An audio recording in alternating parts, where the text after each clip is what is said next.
Hello everyone, it's the Historical Gamer once again, and today we're returning to episode number 25 of our Let's Play of Strategic Command World War I, a new game out by Fury Software and published by Matrix and Slytherin Games.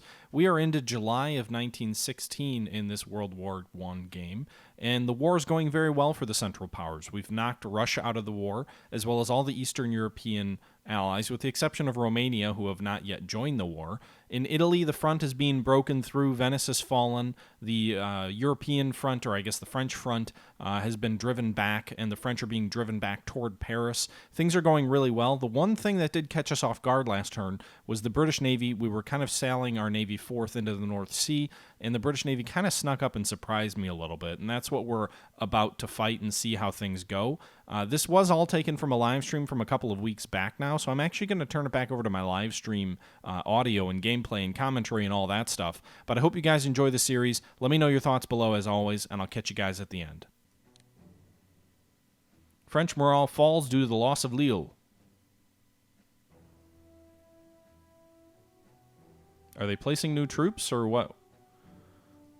They're blockading us. New Zealand introduces conscription to make up for declining recruitment rates. Shocker. Austria also develops tank level 1. You know what's funny is naval technology level 1 means that... wait, why would Belgium move their government to the front line? We already retook Brussels. What?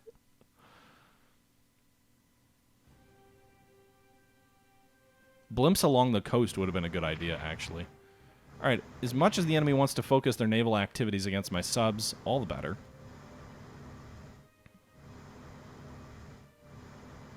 I'll gladly lose a sub. Oh, and I just did. Shocker. Alright, the enemy just ran across some mines. Good for us. Their battleship is attacking our battleship there. It did pretty bad damage. Didn't sink it yet, but if they have another warship in the area, they probably will. They immediately pulled that battleship of theirs away, which had suffered some pretty heavy damage itself. French pulling some troops back to Paris.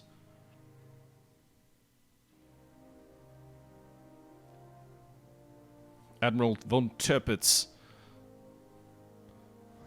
We must never do that again.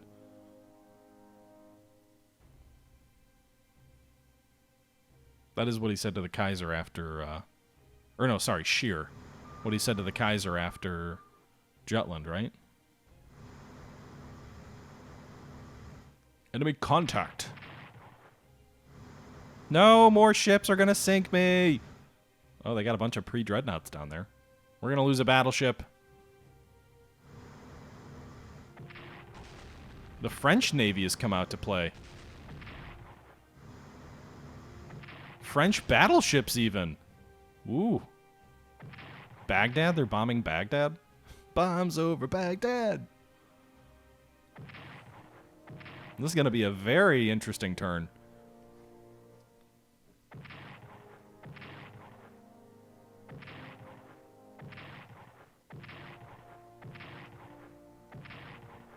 Man, I feel so bad for those troops. How much artillery do those French guns have?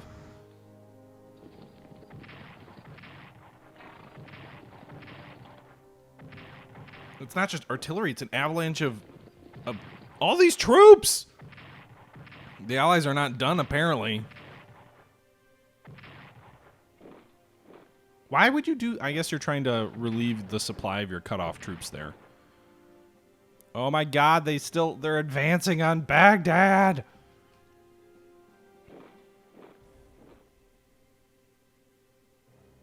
The artillery is the only thing that's saving them right now, as I haven't been able to dig my troops in, and they wiped out 2 units almost just by artillery.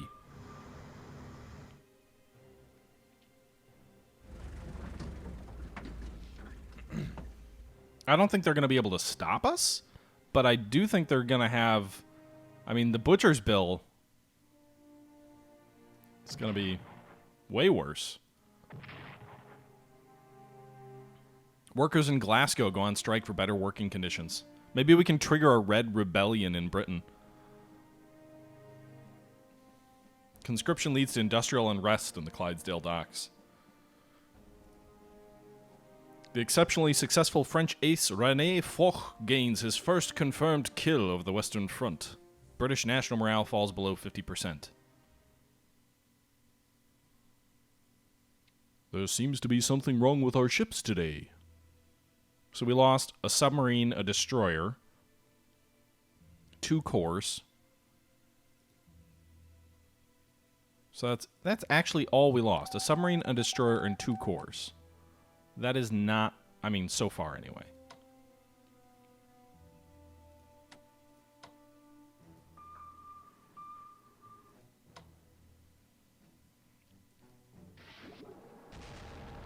Nice. Ah, we didn't get it.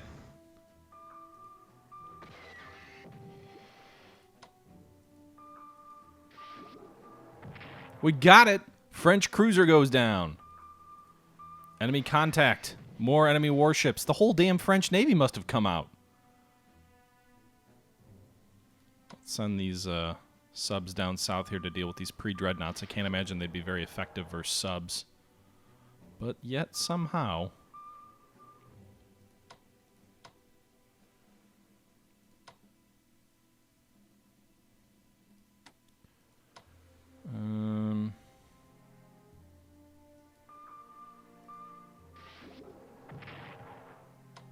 Be great if somehow I could push them into the mines.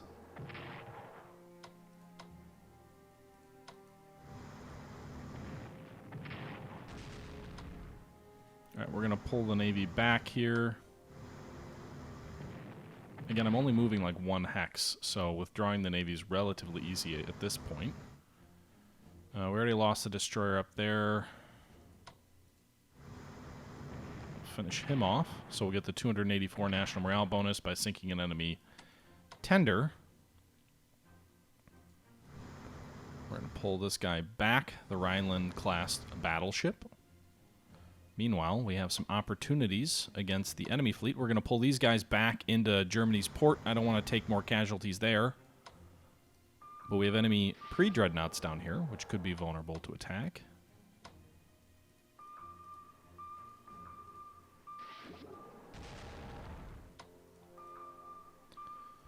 Okay, so we'll move south.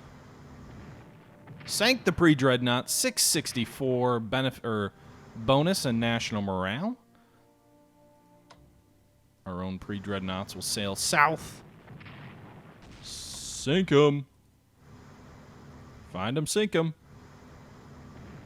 Got it. Another 600 national morale bonus. Meanwhile, our subs will shield these guys from enemy attack. Battle cruiser, dreadnought. Do we want to?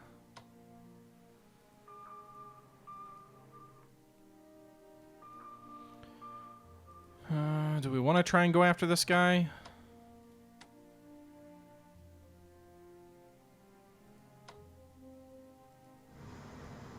Gonna try and go after the French dreadnought, the French Navy. Battle cruiser. Got it! 700 national morale bonus. That is awesome.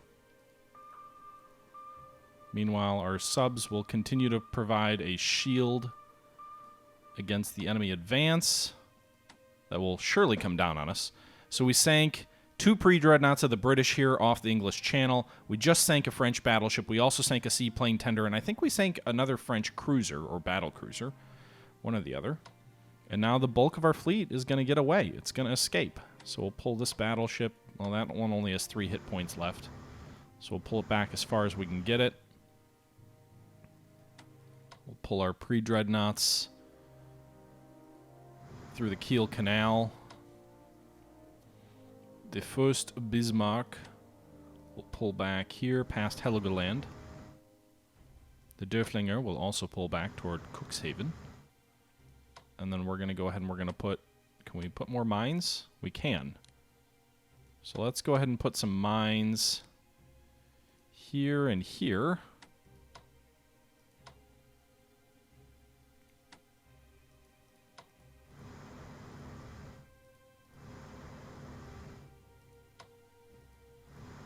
These destroyers will shield the west. So the mines will shield to the east, destroyers will shield to the west, submarines will act as tripwires as the enemy attempts to come south. Meanwhile, in terms of reports, the British fleet has been reduced from like 32 or 33 warships to 25, so they lost 8 warships. The French have lost 3, I think it is. Meanwhile, the German fleet is still 30 warships strong, almost as strong as the French and British fleets combined. And we know the British have warships in the Mediterranean as well. So that is a very good result for us. Meanwhile, this submarine can get out of port and come shield our warships as well. So move him over here, just in the event they get through the mines. This light cruiser will also shield down to the south. I guess we should probably have the battle cruiser shield it. It's got the hit points, the health to do it.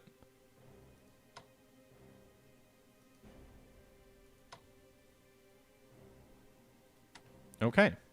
So overall, that seems like a pretty big victory from a naval perspective. That should really hurt the enemy morale too, as they lose several vital warships.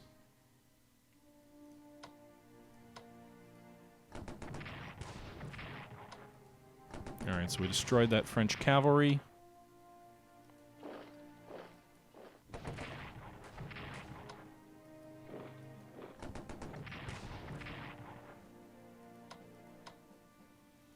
Pull these German troops back. Destroy that French infantry here at Mount Saint.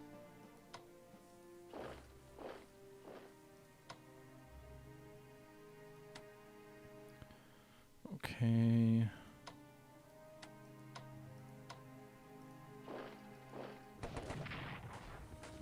Alright, so we attack the enemy artillery directly. The others, thank you very much for the follow.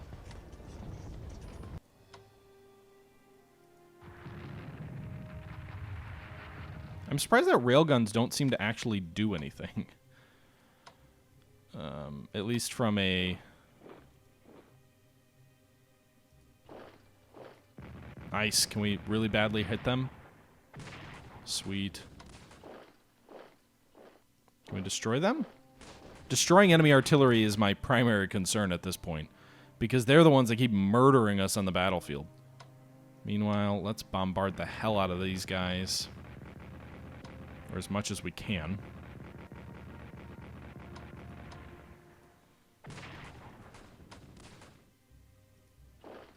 Ah! Enemy contacted balloon! I'm gonna take casualties there.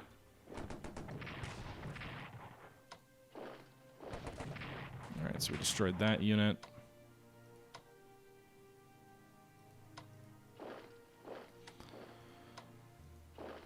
I really don't know why the Dutch would move their capital to whatever that city is.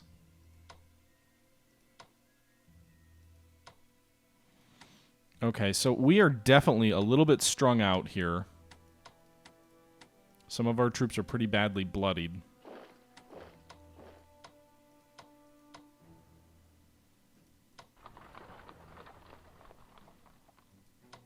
Okay. Some of these guys badly need reinforcements.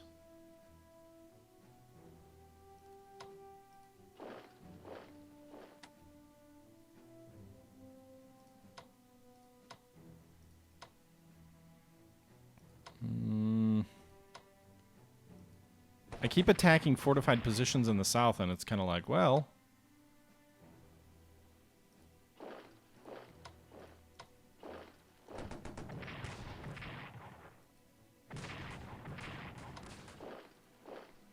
It's more like, why do I keep doing it?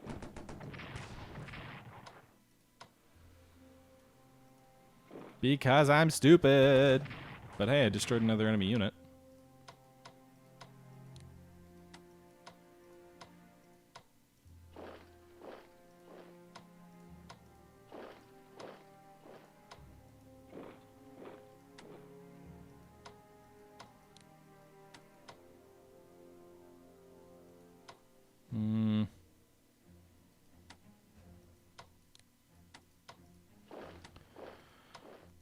Let's move our artillery forward to the front.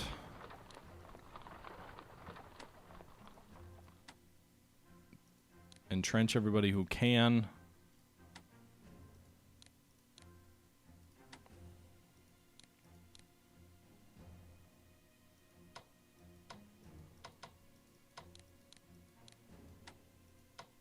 These guys can advance into Bescon. There. Nice.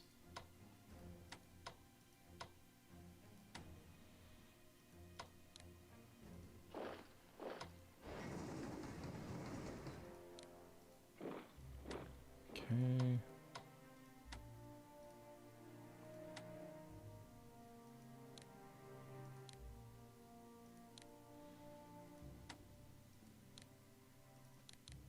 I'm just moving my entrenchments around a little bit.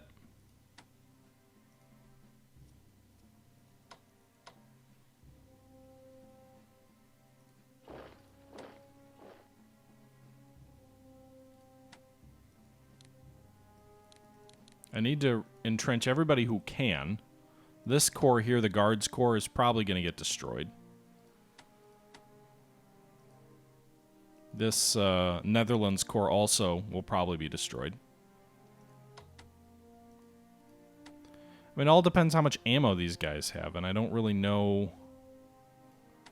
what they have. But we do have a fair bit of artillery ourselves that's going to be coming into position here.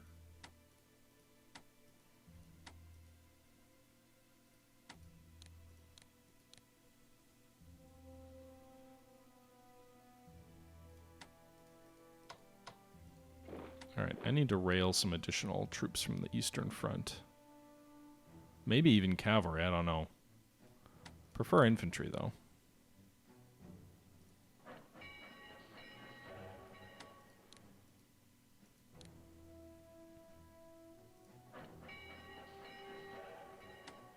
Bringing up reinforcements. By the way, I can see how this mechanic in the 1918 offensive would lead to a pretty historical Operation Mikhail offensive where you actually finally get a breakout, but then you're also completely destroyed by enemy artillery and counterattacks.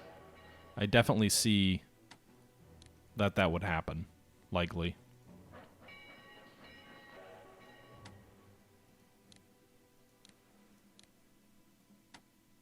Okay. Again, I failed to use my air when it came to spotting and other things. We'll have to make sure to do it next turn. Meanwhile, we may have outflanked the French position in the south by taking Bescon. But we'll see. We also damaged artillery and destroyed another artillery piece, so that should help. The fact that we've destroyed and damaged another enemy artillery piece. Alright, Verona is cut off. You know, all these guys.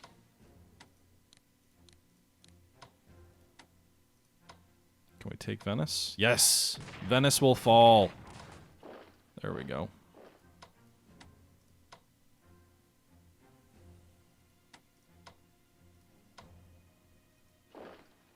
Enemy contact. That's fine. I just needed the recon. So we'll attack at Verona.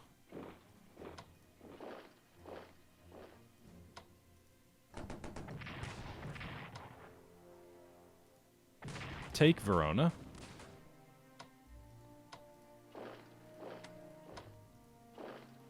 So Verona is and so is Venice. So we've taken two key enemy cities. We can pull these guys back. We can advance these troops to the south. We also have enough points left over to entrench them.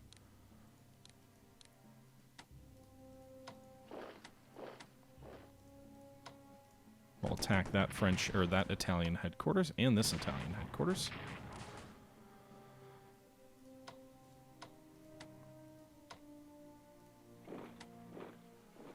Move these guys here.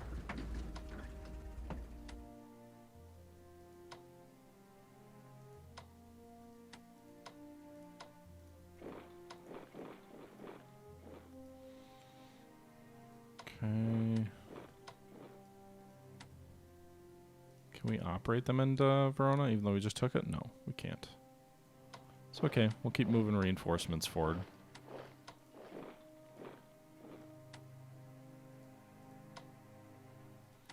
I'm going to wait to move my...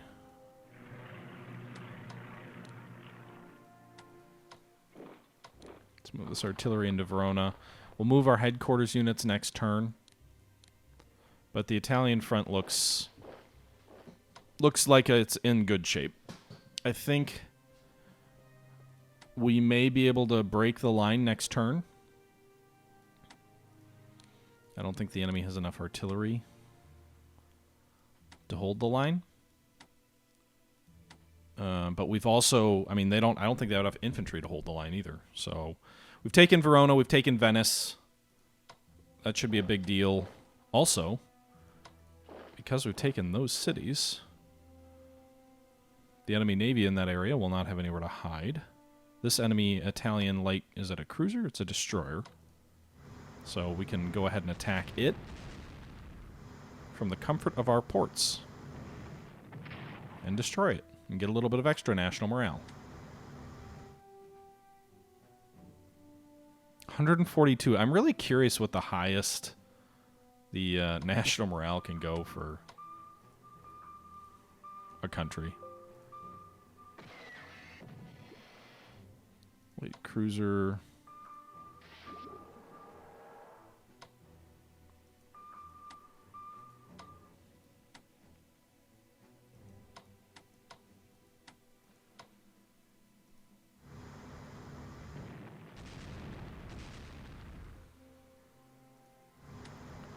Alright, so we're able to pull it back into port.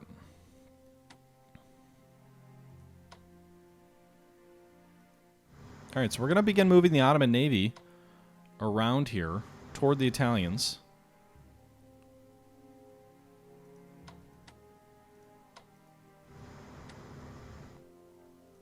Meanwhile, these guys can reinforce max strength.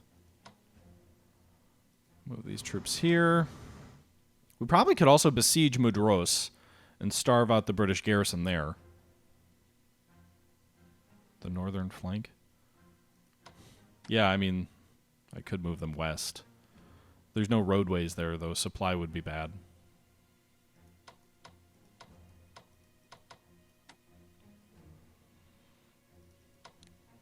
Okay. Alright, so I think I should probably bring the fleet south here. We're going to go ahead and upgrade to anti-submarine warfare level 1. I wonder if we can do that for our other ships, too. I'm not sure. Alright, meanwhile, in Iraq, our infantry here are cut off. We'll go ahead and attack and destroy this British unit in our rear.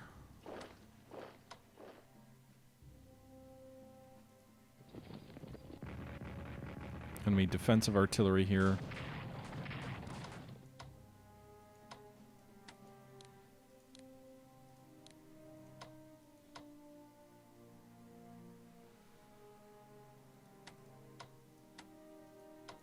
Alright, we're moving reinforcements south and headquarters east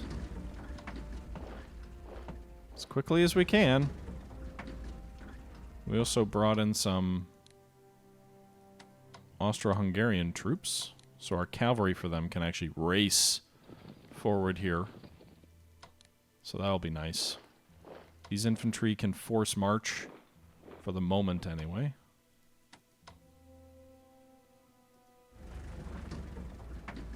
Getting them to the front a little bit more quickly as I try and race there in time to save Baghdad. Save it.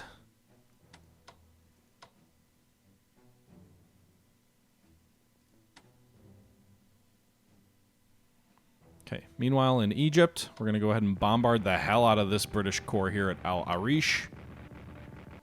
We've got 6 shells. We don't need to use all 6. We just need to get their entrenchments down to 0. Their morale is already below 40%. The readiness is also dropping below 60%. We did a little bit of damage to the artillery. We'll save the other 2 artillery shells for reducing the other British unit there. And we'll destroy them. Nice. So we took Arish. Move artillery forward. Move supplies forward.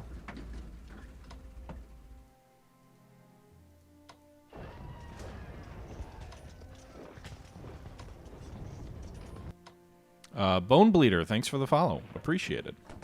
Meanwhile, this Italian detachment that is cut off is destroyed. Got him! Alright. So we have now controlled the entire coast in both Libya and Egypt, from Bardia along the Libyan border all the way to Alexandria in Egypt. Meanwhile, we've also put a zone of control across the rail line to Alexandria from Cairo, so the only thing they have supply-wise is coming in from sea. Troops here have 5 entrenchments, so I think I'll wait till next turn to use our artillery to break them up. We'll go ahead and upgrade these troops.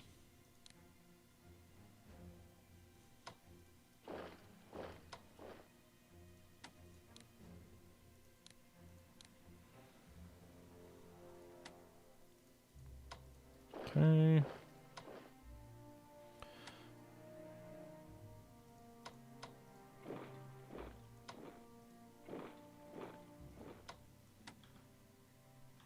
All right, we're going to try and bring our troops across Riyadh to Al-Qatar and then move into the rear of the British in Iraq.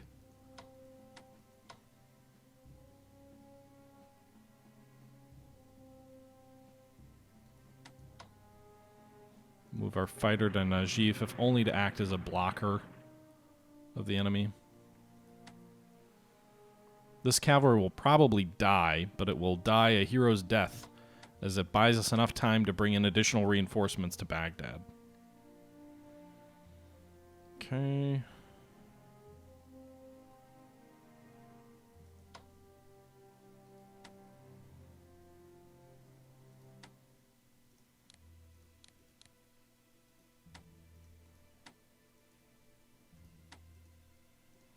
Upgrade these guys.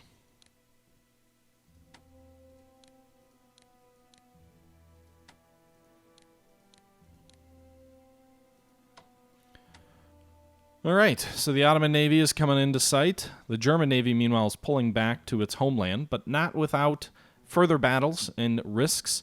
The French front is fluid, but we have to be careful about supply and about enemy artillery, which seems able to obliterate us at its whim. But hopefully the weight of numbers will tell the tale. Meanwhile, Germany has a ton of extra money this turn. We're going to... Actually, we probably should... Let's do this. Let's purchase a tank unit now that we've researched tank development. Wait, why can't we? It doesn't cost too much. We have the money. Do we not have a tank doctrine? Do we need to research armored warfare level 1 to get there?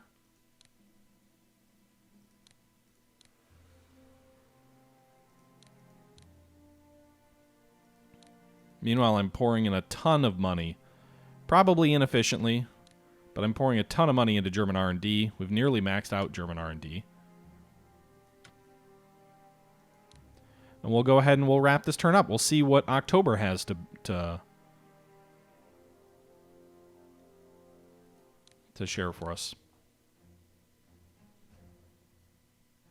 The defeat on the Aiguille. The loss of Verona lowers Italian morale. Italian morale drops due to the loss of Venice. Austria-Hungary celebrates the capture of Verona. But not Venice? Miners strike in Yorkshire for better conditions. Romania swings 5% more to the Central Powers.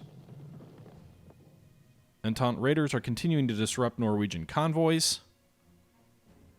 Further development in infantry technology. Austria is developing logistics level 2. Wunderwaffe on 25 early. I don't know what that means, P. Warner, but yes, sure. Whatever that means.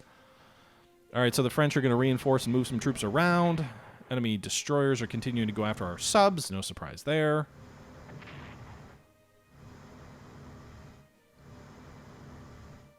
Man, they have so many destroyers. It seems like half the enemy fleet must be destroyers. Which, if that's true, If the bulk of what they have left in their navy is actually destroyers, and we've destroyed most of their capital ships, we could let our capital ships run supreme. Giant boxes of steel, known as a tank. Meanwhile, the enemy is shifting their forces around. Looks like they're withdrawing out of the Sinai altogether. Some of the French troops are pulling back west for a new defensive line near Paris. I don't know why they would do that. Seems like you'd want to stop us before we get there. Cool, maybe we can destroy that enemy destroyer that just kind of popped up. 2 more enemy destroyers seem like they're in very vulnerable positions for us to wipe out with our capital ships.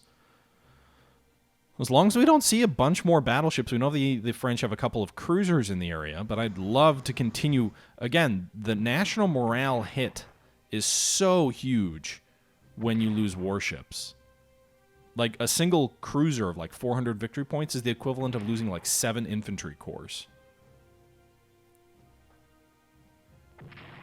Okay, French counterattacks, or sorry, Italian counterattacks. The British continuing to attack here. They finally destroy that corps at Armenia along the road to Baghdad, but we still have another corps in their way.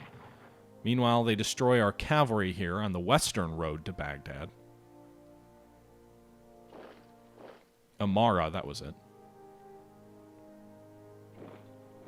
It's incredible how deep your lines are. Yeah. It is a little bit like the spring offensive for the Germans, except that we're not losing the same amount of casualties that they lost.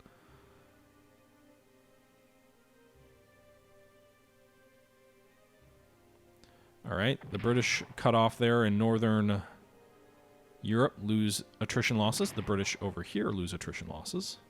Did they just entrench behind them? More unrest in the minefields.